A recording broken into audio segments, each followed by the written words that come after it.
ఇంకా పోలవరం విషయం జూన్లో నీరు ఏదైతే ఇస్తామన్నారో అది జరిగే పని కాదు. మొన్నటిదాకా మీరు బస్సుల మీద తీసుకెళ్లి చూపించారు.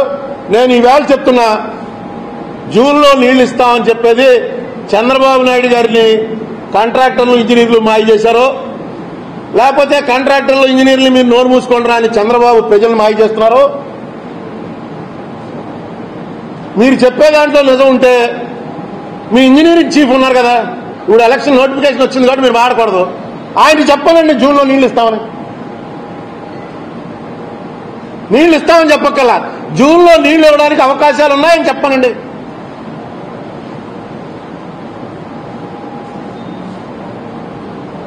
ఇప్పుడు ఆపేశారు, అక్కడ ఏం లేదు, ఓన్లీ కాపర్ డ్యామ్ కడుతున్నారు. కాపర్ డ్యామ్ కట్టడం వల్ల స్పిల్వే మీద గేట్లు పెట్టి ఆ గేట్లు ఎత్తడానికి సిలిండర్లు పెట్టి ఇవన్నీ తయారైతే తప్ప కాపర్ డ్యామ్ పెట్టడం వల్ల ఏం ప్రయోజనం లేదు.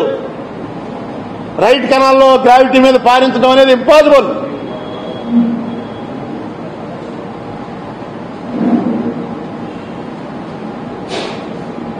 అయినా సరే దీన్ని అంతే జల సమాధి చేయడానికి దేశాయ్ గారు చెప్తున్నారు, జల సమాధి చేయడం తప్ప ఇంకేం కాదని. మాకు రోజు అక్కడి నుంచి ఫోటోలు వస్తున్నాయి, రోజు అక్కడి నుంచి ఇన్ఫర్మేషన్ వస్తుంది. పంపించేది ఎవరో లేమెన్ కాదు, పొలిటీషియన్స్ కాదు, జర్నలిస్టులు కాదు, అక్కడ పనిచేస్తున్న ఇంజనీర్లు. ఏంటంటే బాబు ఇంత దారుణం జరిగిపోతుందని. ఇది పోలవరం కదా.